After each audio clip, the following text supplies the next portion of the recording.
Welcome to Mill History Talk, the podcast where we explore the past to better understand the profession of arms today. We dive into the campaigns, conflicts, issues, and commanders that have shaped military thinking across centuries, and why it all still matters. Whether you're an officer in training, a seasoned professional, a student of strategy, or simply curious about how history informs modern warfare, this space is for you. Our mission is simple: to foster insight, reflection, and critical thinking primarily through the lens of military history. Before we begin, a quick note. The views expressed in this podcast are of the podcast writers, hosts, and guests, and do not necessarily reflect the official policy or position of any government agency or organization. So, whether you're listening in a barracks, a lecture hall, at the gym, or in your car on the way to work, welcome. We're glad you're here.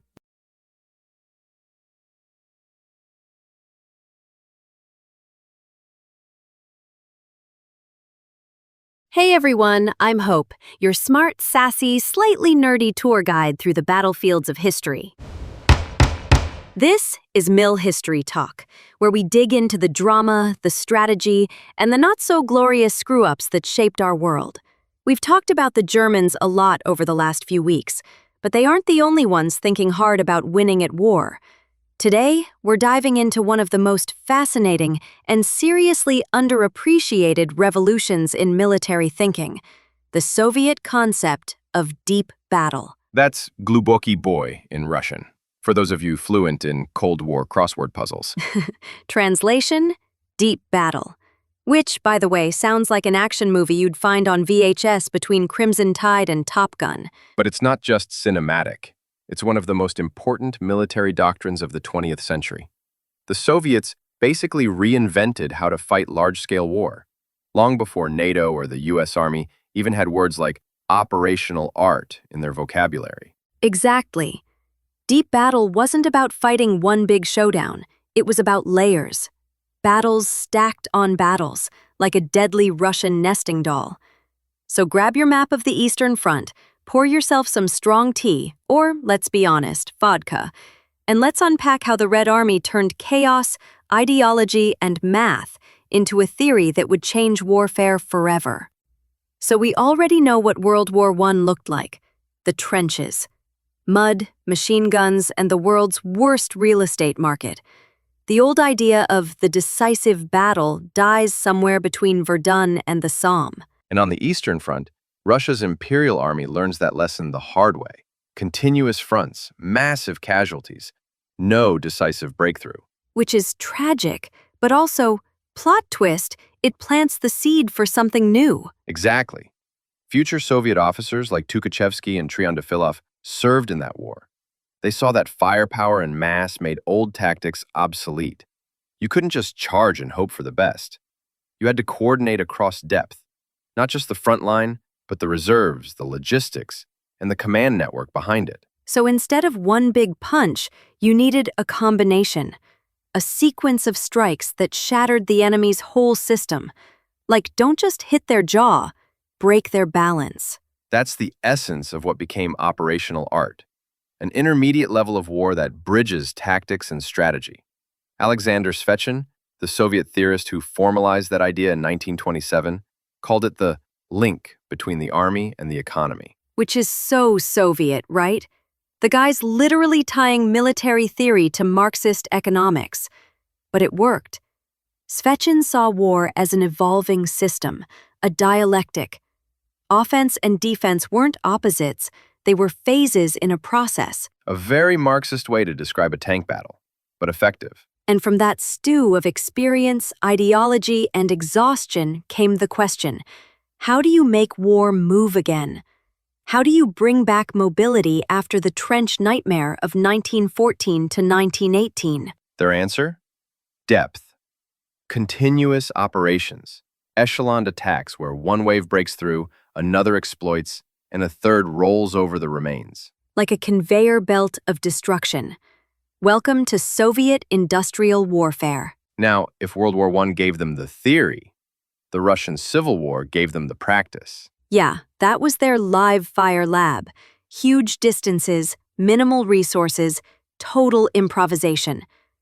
Commanders like Frunze and Tukhachevsky had to learn to maneuver fast and think big. They used what they called shock groups and mobile groups, early prototypes of the mechanized and armored echelons that would define deep battle later. And remember, this is before tanks and planes were doing the heavy lifting. Cavalry was still the mobile arm. So Budyani's horsemen were basically the Red Army's early exploitation force. Right. When tanks arrived in the late 1920s, they just slotted into that role, the second echelon, the deep punch. But the big aha moment came with Vladimir Triandafillov. I love that name. This guy takes all the chaos of the Civil War and turns it into spreadsheets. Pay attention, logisticians. Right. He quantified depth. Literally. He calculated how many kilometers an army could advance, how much fuel and ammo it would burn, and how many echelons you'd need to maintain tempo. It's like if Clausewitz had a calculator. And an industrial base. Triandafillov's math showed that the key wasn't one breakthrough. It was successive operations.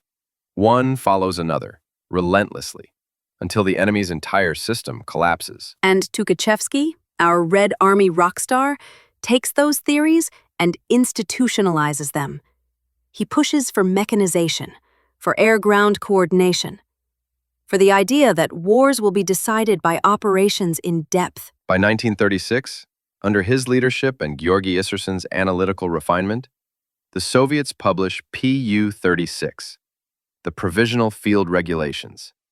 That's the official birth certificate of deep battle. It literally says the purpose of an offensive is the simultaneous destruction of the enemy throughout the entire depth of his defense. That's not just strategy, that's ambition. They backed it up with massive exercises. Belorussia, Kiev, mechanized corps, aviation, artillery, all working in synchronized depth. So, by the mid-1930s, the Soviets had this grand theory of continuous echeloned war. And then Stalin happened. The Great Purge. Most of the architects of deep battle, Tukhachevsky, Triandafilov's circle, Issersen, were executed or exiled. The Red Army lost its brain trust. Which meant that by 1941, when Germany invaded, the Soviet army had this beautiful doctrine, and no one left alive who actually knew how to use it. A tragic irony. The Germans used operational maneuver, the same logic the Soviets invented, to crush them in the first months of Barbarossa. Okay, Brian, let's talk comeback stories. Because here's the twist. Deep battle didn't die with the purges. No, it didn't. It just went underground.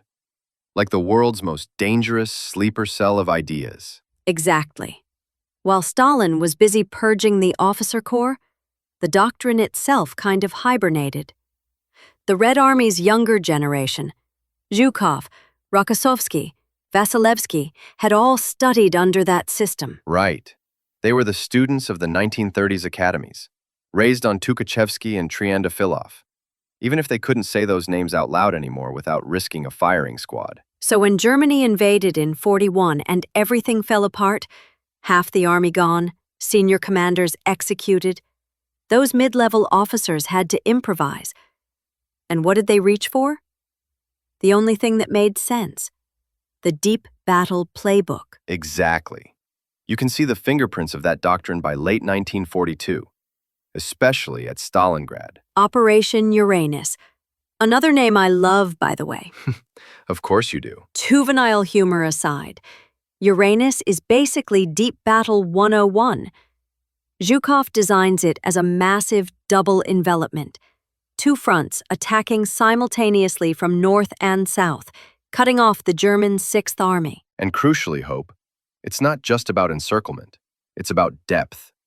Once the outer ring closes, Soviet mechanized units push into the German rear, collapsing logistics, communications, everything. So the Soviets finally do to the Germans what the Germans did to them in 41.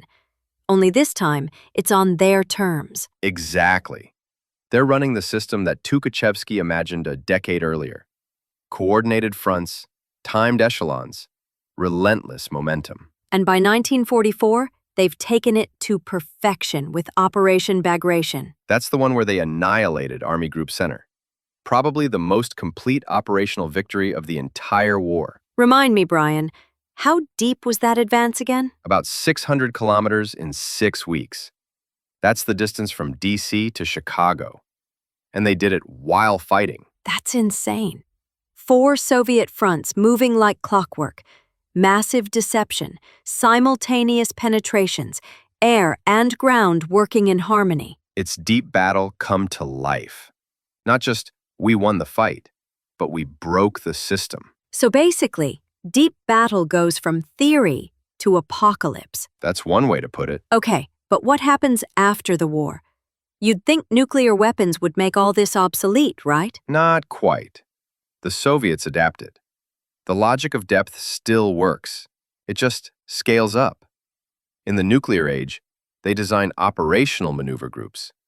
Big mechanized formations, meant to exploit breakthroughs deep into NATO territory. So same melody, just louder instruments. Exactly. The goal shifts from encircling armies to paralyzing entire systems, command networks, logistics, even nuclear launch sites. And here's the kicker. By the 1980s, NATO looks at all this and goes, wait, we need our own version. Enter air-land battle. Right. The U.S. Army's 1982 field manual literally borrows from the Soviets. It's about synchronization, tempo, and striking throughout the enemy's depth. It's kind of poetic. The West learns how to fight the East by reading the East. Proof that great ideas survive even when the people who made them don't. Deep battle. Banned, buried, resurrected, and still haunting PowerPoint slides in war colleges everywhere. Now that's immortality. So, what started as a response to trench warfare became one of the most sophisticated military philosophies ever written. Deep battle wasn't just about tanks. It was about seeing war as a system, not a series of fights. It turned the battlefield into an ecosystem. Depth, tempo, and synchronization.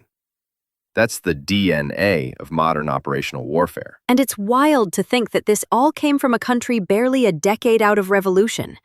The Soviet theorists may have been brutal, ideological, and occasionally purged, but they were brilliant. They proved that sometimes the deepest victories start with deep thinking. Ooh, poetic.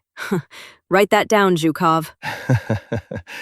I'll let you tell him. And that's a wrap on today's march through history. Thanks for hanging out with us.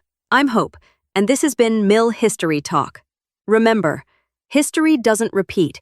It spills the tea in new outfits. If you had fun, hit follow, share it with a friend, and casually drop the name Triandafillov at dinner and see who looks impressed. Until next time, keep your strategy sharp, your humor sharper, and learn from the past. Just don't give it a permanent base of operations. Next episode of Mill History Talk is coming soon. Catch you then.